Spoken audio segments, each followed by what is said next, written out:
y se añadieron aquel día 3,000 personas. 3,000 personas de las que estuvieron gritando: ¡crucifíquenle! Si eres hijo de Dios, bájate de esa cruz. A otros salvaste, ¿por qué no te salvas tú? 3,000 de esas personas ese día recibieron perdón. Abramos nuestra Biblia, por favor, en Lucas, en el capítulo 23. Capítulo 23, vamos a continuar lo que estábamos estudiando la semana pasada. Lucas capítulo 23.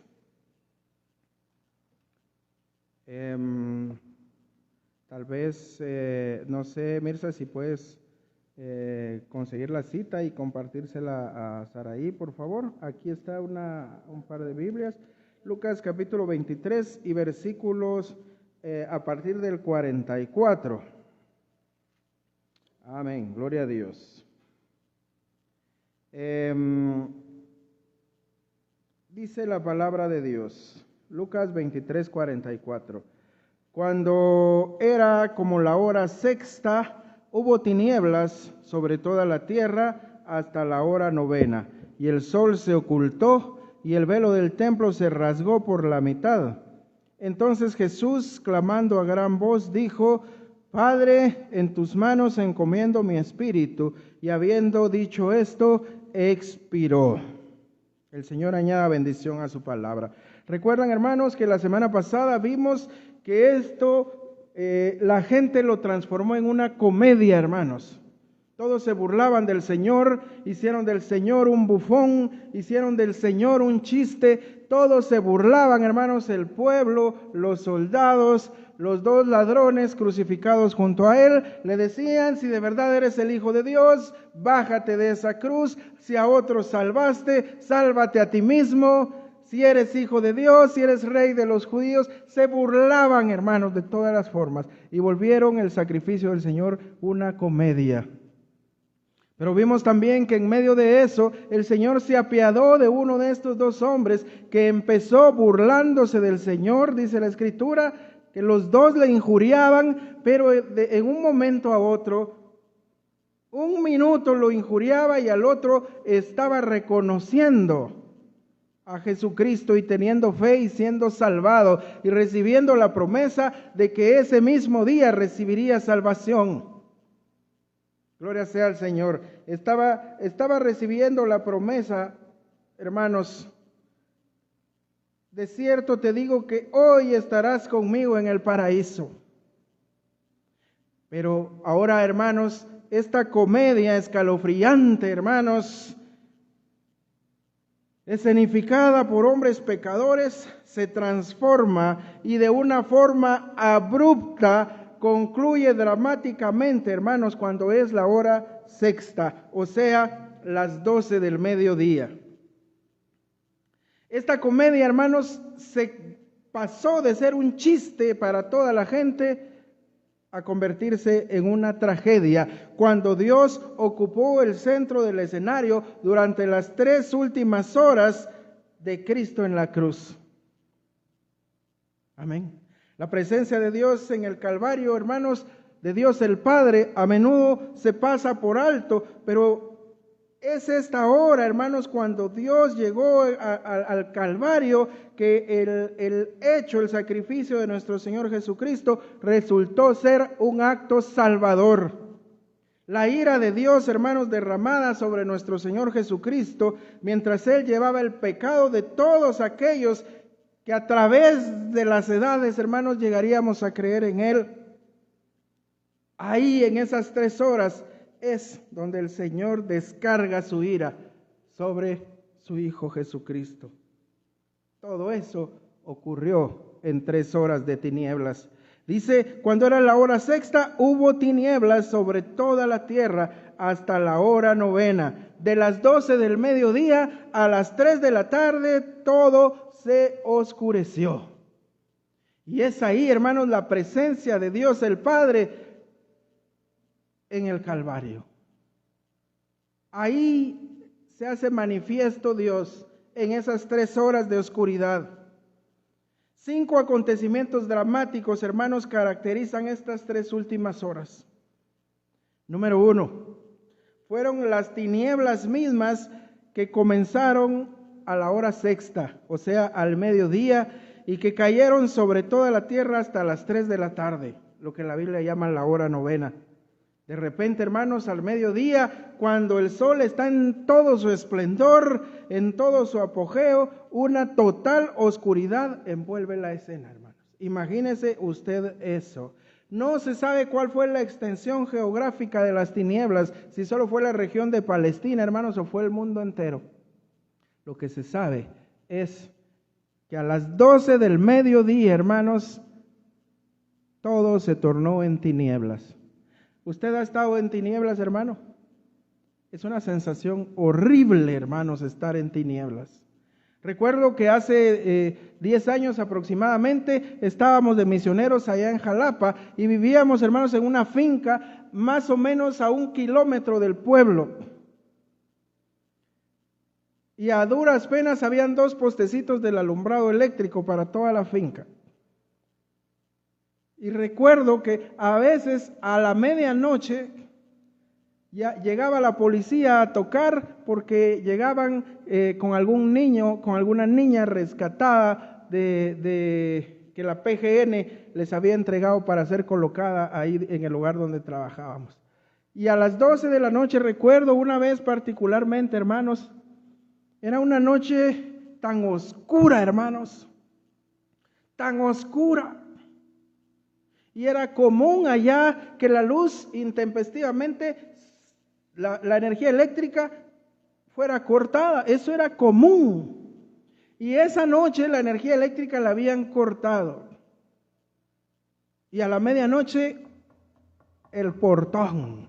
Y había que caminar más o menos unos 500 metros de la casa hacia el portón. Pero hermanos, las tinieblas eran tan espesas que uno no podía ver su propia mano. Y es una sensación horrible, hermanos. Ni siquiera se veían estrellas, ni siquiera se veía la luna. Todo estaba oscuro. Lo único que se veía a la distancia era el otro hermano misionero que venía con una linternita. Se veía un puntito nada más de luz. Eso era todo. Les cuento esto, hermanos, porque es una sensación horrible estar en tinieblas. No saber, hermano, para dónde moverse, no saber a dónde ir. No saber ni siquiera dónde está parado. Y eso fue lo que sucedió ese día, hermanos. Durante 3 horas. Cuando el sol estaba en todo su apogeo. Estas, hermanos, estas tinieblas no fueron causadas por algún eclipse, como algunos que atacan la Biblia quieren dar a entender, hermanos. Eso es lo que sucedió ahí, fue un evento natural normal, dicen. Un eclipse. Hermanos, no puede, en la región de Palestina dice ahí que era la Pascua. Y durante la Pascua siempre hay luna llena. Y cuando hay luna llena no hay eclipses, hermanos. Comprobado científicamente. Número 2, un eclipse total no dura 3 horas, hermanos. No dura 3 horas. Recuerdo el 11 de julio de 1991 cuando hubo un eclipse total a las 2 de la tarde. Literalmente, ese día fue llamado Día de las 2 noches. Pasado del mediodía, se oscureció, hermanos. No sé si usted vivió esa experiencia. Se oscureció. Las aves volvieron desconcertadas, hermanos, porque ellas actúan por instinto. Se comenzaron a regresar a los árboles donde posan, donde duermen. Más o menos a las 2 de la tarde. Y se oía, hermanos, aquel ruido de las aves que regresaban. Desconcertadas. Y era una sensación, aunque ya nos habían dicho, nos habían enseñado, habían informado que sucedería un eclipse total. Sin embargo, hermanos, no podíamos evitar que el corazón se compungiera. Esa sensación, hermano, de ver algo sobrenatural a una hora del día que no suele suceder. Ahora, a todos estos hermanos, imagínense usted, después de estar burlándose del Señor, después de estarlo blasfemando, después de estar haciendo un chiste de todo el sufrimiento que él padecía, una gran oscuridad. ¿De dónde? Nadie sabía, hermanos. Una gran oscuridad y por 3 horas. Mire, hermano, hermana, la verdad es que Dios produjo esa oscuridad. No fue un eclipse. No fue un eclipse, hermanos. Otros dicen que lo que sucedió ahí es que Satanás fue el que vino a querer tentar a Jesús. Pero el demonio, hermanos, no tiene fuerza, no tiene poder sobre la naturaleza. Solo hay uno a la que la mar y el viento le obedecen. Solo hay uno a quien el cielo y la tierra le obedecen, hermanos, y es a Dios. El diablo no tiene poder sobre la naturaleza, hermanos. Ese era el momento de Dios, era la hora de Dios, no la del diablo. Entonces hemos descartado que esta oscuridad haya sido producida por Satanás. Descartamos que esta oscuridad haya sido producida por un fenómeno natural como un eclipse. No, hermanos. Dios produjo esas espesas tinieblas. Dios produjo esa oscuridad. Lo cual, hermanos, es lo que de inmediato habría venido a las mentes del pueblo judío reunido ahí. Esto que está pasando, mire, trate usted de visualizarse ahí. Trate usted de pensar como pensaría un judío de la época estando ahí. Han crucificado a Jesús, se burlan de él. Se burlan, blasfeman su nombre y están ahí cuando de repente sobre toda la tierra el sol se oscureció y el sol se oscureció. Imagínense, ¿qué pensaría usted? No, dice uno, aquí esto que está pasando no es normal. Esto que está pasando tiene que ser obra sobrenatural. Y los judíos definitivamente, hermanos, ellos que conocían la Escritura, estoy seguro que pensaron, es Dios el que está haciendo esto. Ellos sabían, hermanos, de antemano, desde el Antiguo Testamento, hermanos, que Dios se relacionó frecuentemente con oscuridad. Cuando se le apareció a Abraham, Génesis 15:12, dice, temor de grande oscuridad cayó sobre él.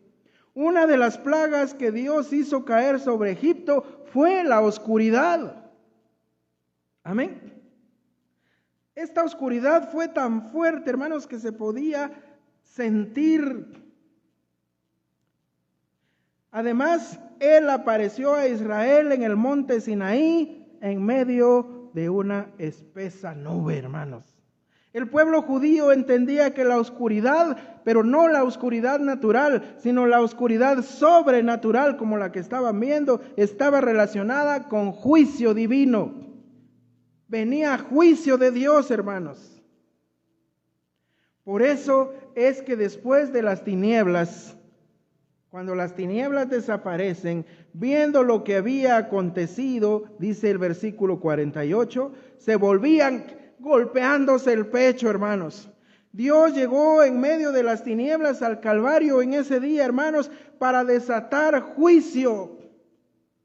No en un sentido profético, hermanos, contra los impíos, sino un juicio en sentido soteriológico o en sentido salvador, juicio sobre su Hijo. Derramó toda su ira sobre el inocente, hermanos. Dios llevó ese día la oscuridad exterior del infierno al Calvario, a Jerusalén, hermanos.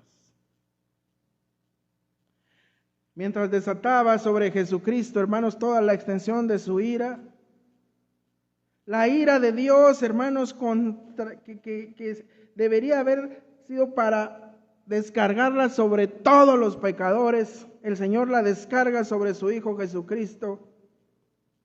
El Señor descargó sobre Él toda su ira, hermanos, la que debería haber sido descargada sobre todos los que alguna vez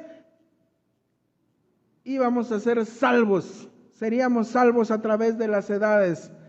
El Señor Jesús recibió toda la ira de Dios, toda la que nos correspondía a nosotros.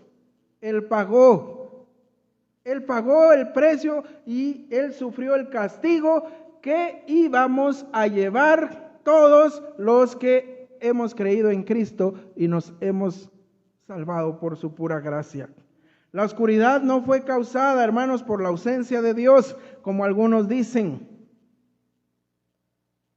Es que se quedó oscuro porque Dios se retiró de ahí. No, hermanos, más bien esta oscuridad fue causada por su presencia, pero una presencia de juicio, de venganza y de furia. Furia divina, hermanos. Que estaba, vuelvo a repetirlo, siendo descargada sobre el inocente.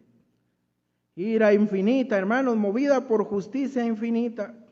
Liberó el castigo infinito, hermanos, que debería haber sido para nosotros, para toda la humanidad, la liberó sobre Jesucristo. Y mire, esta ira infinita, hermanos, que liberó un castigo infinito, puesto que nuestro Señor Jesucristo es infinito, en solo 3 horas Él pudo absorber todo el tormento y todo el castigo, que equivale a pasar una eternidad en el infierno pagando por nuestros pecados, hermanos. Él lo absorbió en 3 horas. Él llevó en su propio cuerpo nuestros pecados. Primera de Pedro 2:24. Aunque no conoció pecado, fue hecho pecado por nosotros, dice el apóstol Pablo. Aunque no conoció pecado, fue hecho pecado por nosotros. Él, que no conoció pecado, hermanos, Él fue tratado en esas 3 horas por Dios el Padre como nosotros merecíamos ser tratados, para que nosotros, por medio de ese sacrificio, seamos tratados por el Padre como Él lo merece, como Jesucristo lo merece. Fue herido por nuestras transgresiones y molido por nuestras iniquidades, dice el profeta Isaías. Fue hecho maldición por nosotros, dice el apóstol Pablo. Esta fue la copa, hermanos, que él le suplicó al Padre en Getsemaní, que si era posible pasar de ella. Esto fue lo que el Señor le suplicó: Padre, si es posible pasar esta copa, mas no se haga mi voluntad sino la tuya. Esto fue lo que Jesús rogó, hermanos, porque en 3 horas toda la ira de Dios sobre el pecado de todos aquellos que creeríamos sería pagada y absorbida y sufrida por el inocente, hermanos. El clamor del Señor a la hora novena. Después de esas 3 horas, hermanos, se oye el clamor: Eloi, Eloi, lama sabactani, que traducido es: Dios mío, ¿por qué me has desamparado? Mateo 15:34. Esto revela, hermanos, que el Padre no consoló, que el Padre no aminoró en absolutamente nada el dolor de su ira por el pecado. No aminoró y no consoló a nuestro Señor Jesucristo en nada. Él sufrió literalmente, hermanos, la ira de Dios, sin ningún tipo de ayuda. Por eso es este clamor, hermanos.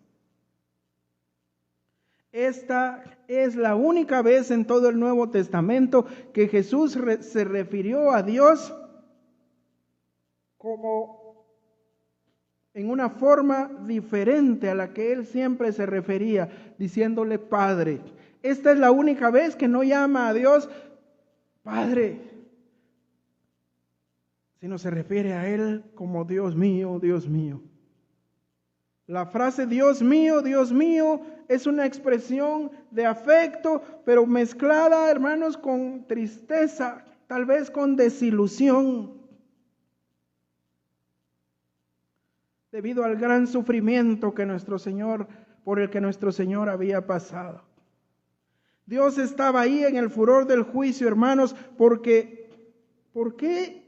Si Dios estaba ahí, ¿por qué estuvo ausente en el consuelo? ¿Por qué no consoló? ¿Por qué no aminoró el sufrimiento de nuestro Señor? Aunque el infierno, hermanos, conlleva la furia total de la presencia personal de Dios para castigar. Amén. El infierno, hermanos, conlleva la furia total de Dios y su presencia para castigar, hermanos. Sin embargo, en el infierno Él nunca estará ahí para consolar a nadie, tampoco para mostrar misericordia y menos para llevar alivio, hermanos. En el infierno no hay nada de eso. Ahí, hermanos, aunque se arrodille, aunque clame, aunque suplique, ahí ya no hay misericordia, ahí ya no hay alivio, ahí ya no hay ningún consuelo, hermanos. Aunque Dios también está ahí, Dios no va a mostrar consuelo, ni alivio, ni misericordia, ni va a aminorar el sufrimiento de nadie, hermanos. Por esa razón es que el Señor, Dios el Padre, no aminoró en nada el sufrimiento de nuestro Señor Jesucristo, porque Él tenía que pagar literalmente la deuda de todos nosotros por el pecado, hermanos. Por eso, por decirlo así, por llamarlo de alguna manera, nuestro Señor Jesús no recibió ningún tipo de ayuda, ningún empujoncito de parte del Padre para que sufra menos. No, nada, hermanos. Si Jesús iba a soportar el sufrimiento total del infierno, esto implicaría tanto el castigo de Dios como la ausencia de consuelo, hermanos. Por eso fue que el Señor clamó de esta manera.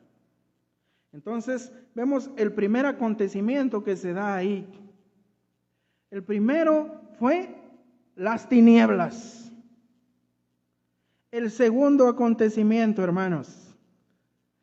En esas últimas 3 horas sucedió algo espectacular, hermanos. Cuando se rasgó el velo del templo por la mitad.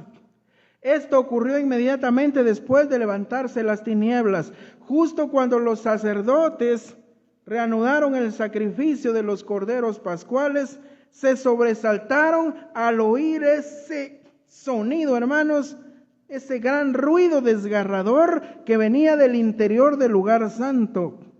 Dios estaba rompiendo el velo. ¿Y sabe cuál es la importancia que tiene esto, hermano, hermana? Fíjese que ese velo servía de división entre el lugar santo y el lugar santísimo.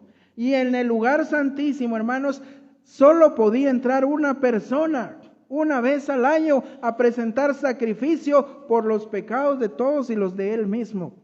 Y si esa persona, fíjense que el lugar santísimo, hermanos, porque le llamaban así porque ahí se manifestaba la misma presencia de Dios. Nadie podía entrar ahí que no fuera el sumo sacerdote. Fíjese que al sumo sacerdote le ponían campanitas, unos cascabeles, cling, cling, cling, cling, cling, cling, ¿verdad? Para que supieran que si estaban sonando los cascabeles, el sumo sacerdote todavía estaba vivo. Porque si él entraba al lugar santísimo con algo de inmundicia, con algún pecado, hermanos, él moría ahí moría. Entraba atado con una soga, hermanos, porque si moría nadie podía entrar a sacar el cuerpo, solo lo sacaban jalado, porque la presencia de Dios estaba ahí, hermanos. Amén. Y la presencia de Dios no admite impureza, no admite pecado, no admite inmundicia.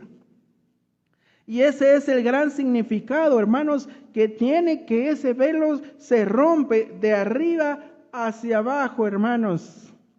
Ese velo que separaba el lugar santo del lugar santísimo. La expiación, el sacrificio estaba completo, hermanos. De ahí en adelante, el acceso a Dios estaba abierto para todos, hermanos, y el nuevo pacto estaba ratificado, haciendo obsoleto el antiguo, hermanos, y todo lo relacionado con adoración en el templo. Ahora tenemos, desde que ese velo se rompió, ahora tenemos libre acceso todos a la presencia de Dios, hermanos, como dice el escritor a los hebreos, que tenemos libre acceso hasta el trono de su gracia, hermanos. Ustedes y yo podemos llegar a la misma presencia de Dios en oración. Amén. Ya no necesitamos ir con un sacerdote para que él presente un sacrificio, para que maten a un animalito inocente para el perdón de nuestros pecados, como solía ser antes. Ahora, hermanos, tenemos libre acceso hasta el trono del Padre. Ahora, cuando hemos pecado, hermanos, la palabra de Dios dice que si hemos pecado, hermanos, confesemos a Dios nuestros pecados directamente a Dios. Y Él es fiel y justo para perdonar nuestros pecados y toda maldad, dice la Biblia. Podemos libremente confesar a Dios nuestros pecados directamente a Él. Y Él nos perdona, hermanos. Amén. Ese es el significado que tiene el rompimiento del velo. Jesús había predicho, hermanos, la destrucción física del templo. La ruptura que Dios hizo del velo simbolizó la destrucción espiritual de ese templo, hermanos. El tercer acontecimiento fue un gran terremoto. Vimos el primer acontecimiento que sucedió, 3 horas de tinieblas. El segundo, el velo se rompe, simbolizando así que tenemos libre acceso hasta la presencia de Dios el Padre, porque ha habido uno que ha pagado el precio que nosotros merecíamos pagar. Y número 3, un terremoto. Este está registrado en Mateo 27:51. Dice, al igual, hermanos, al igual que las tinieblas, los terremotos se relacionan frecuentemente con la presencia de Dios en el Antiguo Testamento. No tenemos tiempo para ver cada cita, pero si usted quiere ver el video después, busque las citas: Éxodo 19:18, Salmo 18:7. Hermanos, la presencia de Dios se relaciona frecuentemente con los terremotos en el Antiguo Testamento. El resultado del terremoto, hermanos, da paso al cuarto acontecimiento. Repasemos. Número 1, hermanos, el acontecimiento número 1, las tinieblas. Número 2, hay un rompimiento del velo. Número 3, un gran terremoto, hermanos, que partió piedras de granito puro. Y mire, hermano, ¿cómo pensaría usted si fuera un judío de la época al ver esto? 3 horas de oscuridad. Y después de esto un terremoto, hermano. Si con el temblorcito de hace unos cuantos días, algunos, mire, yo creo que el gran evangelista, el gran evangelista es el temblor o el terremoto, hermano. Ahí sí todos, mire, hermano, todos clamando a Dios. Con un temblorcito de 6.8 grados que tuvimos en Guatemala en esta semana, estábamos muy asustados. Ahora imagínense un terremoto ahí. Y después de 3 horas de oscuridad que se dieron de 12 del mediodía a 3 de la tarde, un gran terremoto, hermanos. ¿Cómo estaba el corazón de esa gente? Imagínese usted, hermano, póngase en el lugar de ellos. ¿Cómo estaba el corazón de esa gente? Pues mire, este terremoto da paso y está relacionado con el suceso número 4. Durante las últimas 3 horas, dice que en Mateo, en el pasaje paralelo, Mateo 27, 52 y 53, dice que se abrieron los sepulcros y muchos cuerpos de los santos que habían dormido se levantaron, hermanos, y salieron de los sepulcros después de la resurrección de Él, hermanos, vinieron a la santa ciudad y aparecieron a muchos. ¿Qué le parece? Por si hubiera sido poco, hermanos, esas 3 horas de tinieblas, ese terremoto, hermanos, que se rasgara el velo sin que nadie lo tocara, porque eso nadie lo podía tocar, hermanos. Ahora dice que se abrieron los sepulcros y muchos cuerpos de los santos que ya habían fallecido se levantaron y salieron de los sepulcros, hermanos. Dice ahí, después de la resurrección de Él, vinieron a la santa ciudad y aparecieron a muchos. Esos santos, hermanos, no aparecieron hasta después de la resurrección de Cristo, ya que Él es, como dice Pablo, 1 Corintios 15:20, la primicia de los que durmieron. Él es el primero, hermanos, en resucitar. La resurrección de esos cuerpos de los santos, hermanos, de aquellos que fueron justos, la resurrección de ellos demuestra que hay vida después de la muerte, hermanos. Ese es el resultado de la muerte de Cristo. Hay vida después de la muerte, pero me refiero con que hay vida a que hay esperanza después de la muerte. Hay salvación, hermanos. Hay, sintetizado en esta frase, hay vida eterna después de la muerte, así como también hay lo que la Biblia llama muerte eterna o condenación eterna. Amén. La resurrección de estos cuerpos demuestra que hay vida eterna, hermanos. El apóstol Pablo escribió 1 Corintios 15:25, porque es necesario que Cristo reine hasta poner a todos sus enemigos debajo de sus pies. El último enemigo que será destruido es la muerte. Amén. Él dijo, yo soy el camino y la resurrección, yo soy la vida. El que cree en mí, aunque esté muerto, vivirá. Y el que vive y cree en mí no morirá jamás. Amén. Él está hablando en esa vida que existe después de la muerte para los creyentes, hermanos.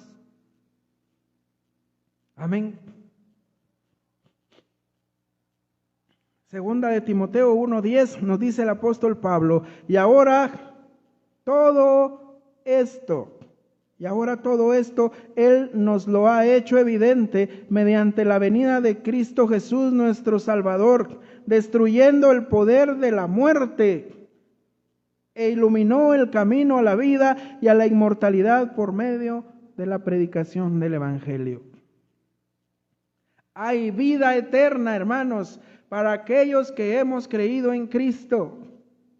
Y el hecho de que estos ya fallecidos, hermanos del Antiguo Testamento, se hayan levantado y hayan sido vistos, hermanos, quiere decir que hay vida eterna para aquellos que hemos creído. El Señor Jesús dijo, para que todo aquel que en Él cree no se pierda, mas tenga vida eterna. El Señor Jesucristo dijo, el que cree en mi palabra y cree en el que me envió, tiene vida eterna, vive de vida eterna, y ya no habrá juicio para él. Así prometió el Señor, hermanos. El que cree, Juan 5:24, ha pasado de muerte a vida. Esa es la promesa del Señor. Y la quinta y última característica fueron las palabras de Cristo desde la cruz, hermanos. Después de esto, sabiendo Jesús que ya todo estaba consumado, hermanos, dijo, para que la Escritura se cumpliese, tengo sed. Juan 19:28 dice así. Él no bebió nada en todo el trayecto, hermanos, a lo largo de su dura experiencia hacia la cruz, de modo que experimentaría la plena ira de Dios sin ninguna ayuda, hermanos. Pero ahora Él clama, concluyendo su obra, simplemente dijo, tengo sed. Después de todo el castigo físico que tuvo que sufrir, hermanos, azotes, desangramiento por la corona de espinas, desangramiento por los azotes, los golpes, cargar esa cruz, desangramiento por los clavos que atravesaron, hermanos, sus extremidades. La ira de Dios completa, hermanos. El Señor solo dice, tengo sed.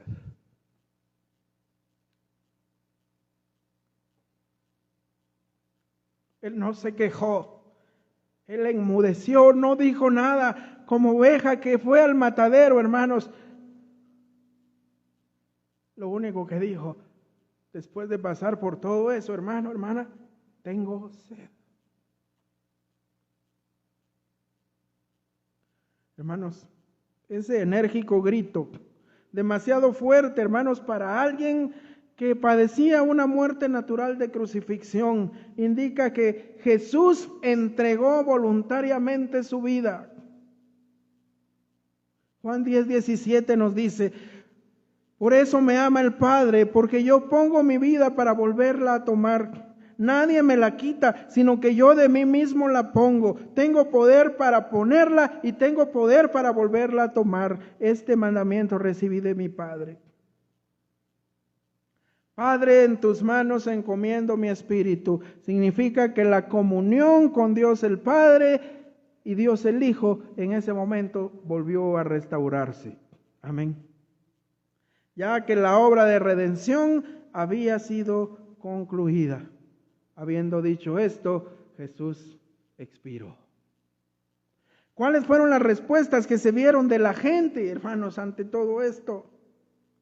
Cuando el centurión, hermanos, el jefe de la tropa romana, vio lo que había acontecido, dio gloria a Dios diciendo verdaderamente, este hombre era justo.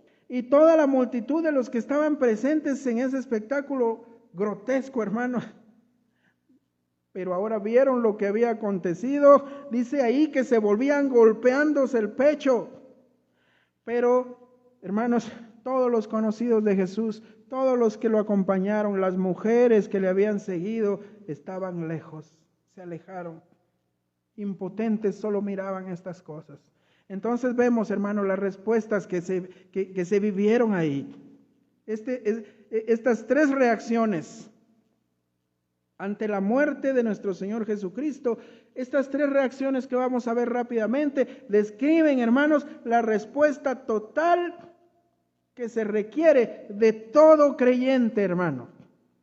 Todo creyente en Jesucristo debe tener estas tres reacciones, como vimos la semana pasada. Número 1, la reacción del centurión y los soldados. Esta representa a los convertidos, hermanos. Puede leerlo también en Mateo 27:54. Dice que, hermanos, la reacción de ellos representa a todos los que se han convencido, hermanos.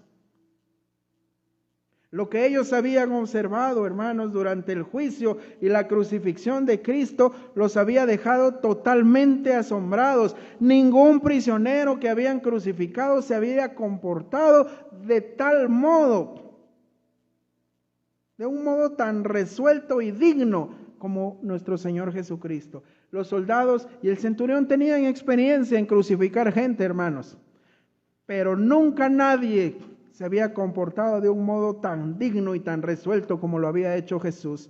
El centurión y los soldados habían oído a Jesús, estando en ese tormento, hermanos, orar pidiendo perdón al Padre, perdón para sus asesinos, hermanos. Ellos lo oyeron, el centurión al pie de la cruz, los soldados escucharon que mientras todos se burlaban de él y ellos mismos se habían burlado de él, habían rifado sus ropas,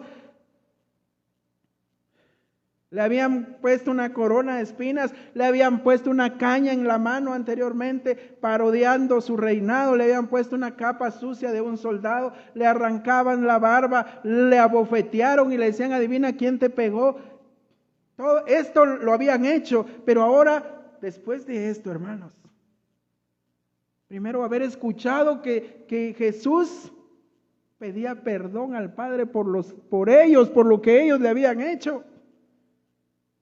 Oyeron a Jesús clamar al Padre y prometer el paraíso a un ladrón arrepentido. Decirle, de cierto, de cierto que hoy estarás conmigo en el paraíso. Habían escuchado esto. Ningún preso antes que había sido crucificado se comportaría así, hermanos.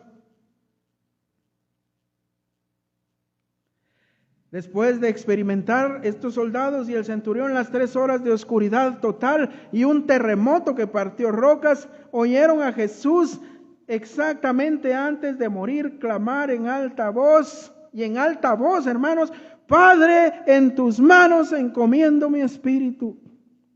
Esto no era una conducta que hubieran visto alguna vez en alguna víctima de la crucifixión, hermanos, porque las personas que morían en la cruz, fíjese que, ¿sabe cuál era la forma de morir en la cruz? No morían por los clavos, no morían desangrados, hermanos. El crucificado moría de ahogamiento. Haga usted esto, mire. Agárrese de algo y haga así. Va a ver que se va a comenzar a asfixiar usted mismo. ¿Sí? Entonces, mire, el proceso de muerte de un crucificado era el ahogamiento. Apenas podían respirar, porque se estaban asfixiando con su propio peso. Cuando no se morían rápido, por eso venían los soldados romanos con una gran almágana, un mazo de acero, ¡pua!, a pegarles en las rodillas, para que ya no se pudieran sostener sobre sus piernas y se comenzaran a asfixiar con su propio peso. Esta asfixia, hermanos, producía una desesperación tremenda, hermanos. Y esto producía una privación de oxígeno al cerebro. Ya los pensamientos, hermanos, de una persona que está muriendo en esta forma eran delirantes. ¿Sí? Ya hablarían incoherencias, ya hablarían cosas que no son lógicas, porque se están asfixiando. El oxígeno ya no está llegando al cerebro y lo único que se puede escuchar son susurros. Miren qué muerte más tremenda. Pero estos hombres se maravillaron de ver que nuestro Señor Jesucristo, hermanos, no fue así. Él gritó, hermanos, de voz en cuello, fuertemente: Padre, en tus manos encomiendo mi espíritu. Ellos que tenían la vasta experiencia en crucifixiones, se dieron cuenta que este hombre murió por voluntad propia. Este hombre, él mismo, entregó su vida, como Cristo lo había profetizado. Ellos no podían pasar por alto esta realidad, hermanos. Cuando el centurión vio lo que había acontecido, dio gloria y alabanza a Dios, diciendo: verdaderamente este hombre era justo. Esta, hermanos, fue una de las 7 veces que se afirmó que este hombre era justo. Fue una afirmación, hermanos, no solo una afirmación de que este hombre era justo, sino una afirmación de justicia divina. Este hombre no es normal. Este hombre, y reconoció a Jesús ahí en esa declaración, este hombre era justo, lo reconoció como el Hijo de Dios, como el ser divino, hermanos. Estos soldados romanos llegaron a ser los primeros convertidos a Cristo antes su crucifixión, exactamente momentos después de la muerte del Hijo de Dios. Estos soldados se convirtieron, y el centurión también, hermanos, porque su vasta experiencia les enseñó que lo que ahí había sucedido no era normal, hermanos. Toda la inconstante multitud ahora, vimos el centurión y los soldados. Ahora la multitud de los que estaban presentes en ese espectáculo, hermanos, representa a los condenados, a aquellos condenados, hermanos, porque habían experimentado toda gama de emociones en esa fatídica semana, desde que iban en la alegría delirante de ese lunes, hermanos, durante la entrada triunfal, ante la posibilidad de que Jesús fuera el Mesías que tanto habían esperado, hasta el otro extremo, hermanos, odio y enemistad, ¿sí? Decepción. Y lo hicieron manifiesto en el juicio, hermanos, ante Pilato. Pero allí pidieron a gritos, hermanos, que el asesino insurrecto Barrabás fuera liberado en lugar de Jesús. Número uno, pidieron que Barrabás fuera liberado en lugar de Jesús. Esta gente gritaron, hermanos, a todo pulmón que Jesús fuera crucificado. Y mire, hasta voluntariamente asumieron la responsabilidad por su muerte, clamando, hermanos, su sangre sea sobre nosotros y sobre nuestros hijos. Mateo 27, 25. Prefirieron el camino de la maldad, hermanos. Imagínese, hermano, hermana, pedir que crucifiquen al Señor y decir, échenme a mí la culpa. Yo asumo la culpa de la muerte de Él. Yo, y que caiga sobre mis hijos también esa culpa. Imagínese, hermano. Y eso hizo esta gente. Ay, hermanos, después de los dramáticos acontecimientos de la crucifixión, en especial las tinieblas y el terremoto, toda esta gente, hermanos, que hasta dijeron, yo me responsabilizo por la muerte de Él, toda esta multitud tuvieron una última manifestación de emoción, hermanos, y viendo lo que había acontecido, no les quedó otra que sentir un profundo terror, hermanos. Dice la Biblia que volvían a Jerusalén golpeándose el pecho. Esto, hermanos, de golpearse el pecho entre los judíos es señal de dolor y de culpa, así como lo hizo el publicano, ¿verdad? Dice que en Lucas 18:13 que se golpeaba el pecho y no quería ni levantar la cara. Le decía a Dios, sé propicio a mí porque soy pecador. Amén. Esto es señal, hermanos, de arrepentimiento, de temor, hermanos, de culpa. Así se sentía ahora esta gente que había pedido la crucifixión del Señor después de esas 3 horas de oscuridad, después de ese terremoto, hermanos. Se acabó toda risa, se acabó toda burla, y ahora viene el gran miedo, hermanos. Y esto, hermanos, simboliza a todos aquellos que ridiculizan a nuestro Señor Jesucristo. A todos aquellos, hermanos, que blasfeman su nombre. Mire, el tiempo se me agota, pero hoy en día el nombre del Señor es blasfemado, hermanos, a tal grado. Usted sabía que en Netflix hicieron una serie donde presentan a nuestro Señor Jesucristo como un sodomita, como un homosexual. ¿Sabía usted que en Netflix acaban de hacer una serie de dibujos animados para niños donde presentan a nuestro Señor Jesús como un adolescente? ¿Sabía usted? Como un adolescente que no quiere ser descubierto como el Mesías. Y entonces, para que no lo descubran, él comienza a tener conductas pecadoras como empezar a fumar o empezar a hacerse pasar por homosexual. ¿Sabía usted que así ridiculizan a nuestro Señor? Así lo ridiculizan, hermanos.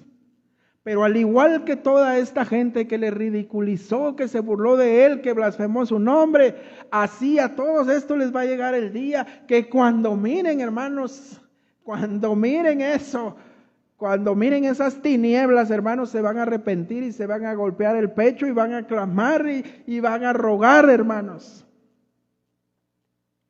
Afortunadamente para toda esta gente, hermanos, después de estos acontecimientos dramáticos de la crucifixión y después de ver lo que aconteció, hermanos, ellos tuvieron la oportunidad de arrepentirse.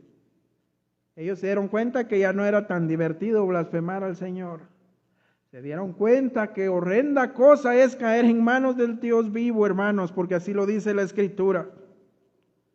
A medida que se aterraban ante las señales de la ira del juicio de Dios, estos se acercaban a experimentar salvación, hermanos. Afortunadamente para ellos.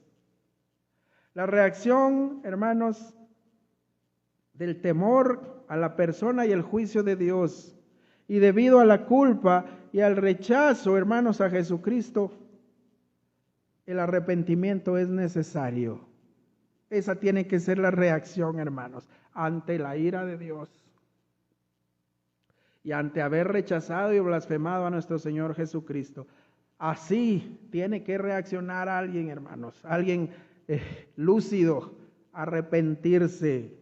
La turba, sin duda, hermanos, todo esto que vieron, afortunadamente para ellos, preparó sus corazones, o más bien los corazones de muchos, no de todos, pero de muchos, porque más tarde, semanas después, mucha de esta gente, de entre esta multitud, se convertirían a Cristo. Amén. Durante el día de Pentecostés, para ir terminando, les leo Hechos capítulo 2, 22. Se para el apóstol Pedro y les dice, estando delante de la multitud, vean lo que les dice. Escuche bien, por favor. Varones israelitas, oíd estas palabras. Jesús Nazareno, varón aprobado por Dios entre vosotros, con las maravillas, prodigios y señales que Dios hizo entre vosotros por medio de él, como vosotros mismos sabéis. O sea, le está diciendo a la gente, lo que les voy a decir no es mentira, porque ustedes lo saben. Él dice, maravillas entre vosotros. Él hizo maravillas entre ustedes, prodigios y señales que Dios hizo por medio de él, en medio de, como vosotros sabéis, les dice Pedro, les está diciendo, ustedes lo saben, maravillas y prodigios. Ustedes lo saben que Jesús Nazareno, varón aprobado por Dios. Ustedes saben los milagros que hizo. Ustedes saben las señales que dio. Ustedes saben las pruebas que él presentó. Ustedes lo saben, les está diciendo a la misma gente que estuvo al pie de la cruz. ¿Por qué? Oigan, a este entregado por el determinado consejo y anticipado conocimiento de Dios, prendisteis y matasteis. O sea que les está diciendo a este, a Jesucristo, varón aprobado, ustedes lo tomaron preso y ustedes lo mataron. Yo hubiera querido ver que alguien se levantara y dijera, no, a mí no me eche el muerto, a mí no me responsabilice de eso. Nadie, hermanos. Y Pedro les dijo, ustedes lo mataron. Prendisteis y matasteis por manos de inicuos, crucificándoles. Pedro les está diciendo, ustedes que vieron las señales, que vieron que era varón justo, que vieron las pruebas que presentó de que venía de Dios, no les importó, ustedes lo tomaron preso y lo mataron, se lo dieron a los romanos para que lo crucificaran, ustedes. Pero aquí viene la buena noticia, hermanos. Sepa pues ciertamente toda la casa de Israel que a este Jesús a quien vosotros crucificasteis, les vuelve a decir, hermanos, Dios le ha hecho Señor y Cristo. Oiga, Hechos 2:37. Al oír esto, se compungieron de corazón. ¿Por qué tan rápido se entristecieron, hermanos? ¿Por qué? Porque Pedro les estaba diciendo la verdad. Ustedes lo crucificaron, ustedes lo pusieron preso, ustedes vieron los milagros y las señales que hizo y no les importó y lo mataron.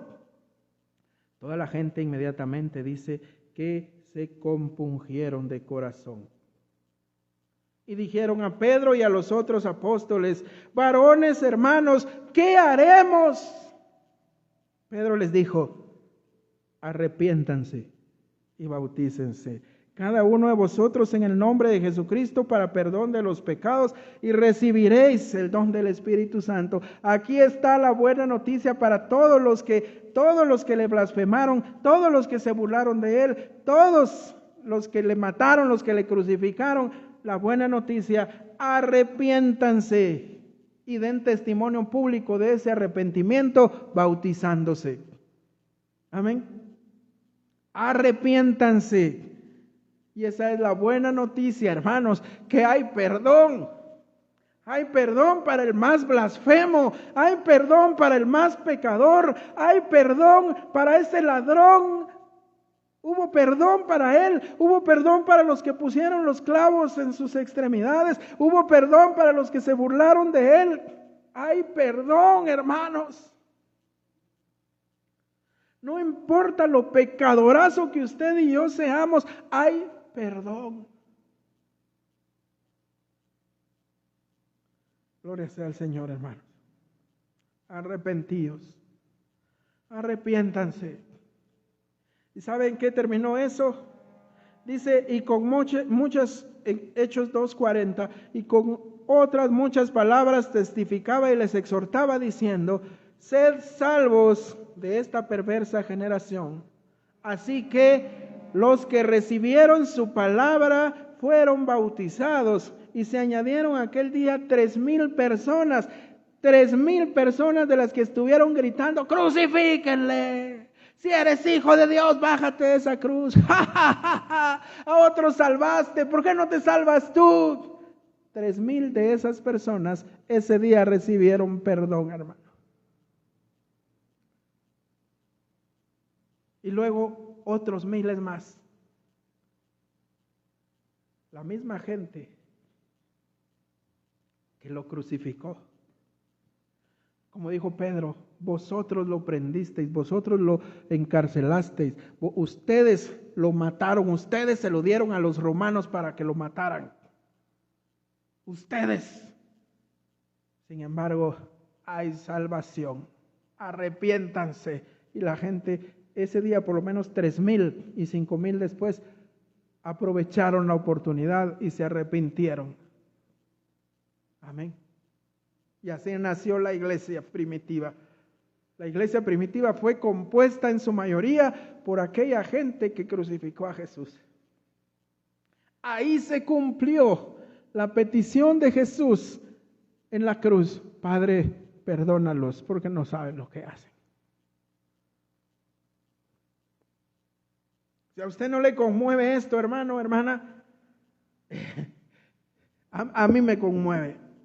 A mí me conmueve porque no hay amor más grande que este. Gloria sea al Señor. Hermanos, hay oportunidad. Aún la hay. Mientras hay vida, hay esperanza. Hoy habemos pocos presencialmente. Sin embargo, hermanos, yo quiero invitarles a ustedes a que meditemos en esto, a que meditemos en que no hay amor más grande que este, hermanos.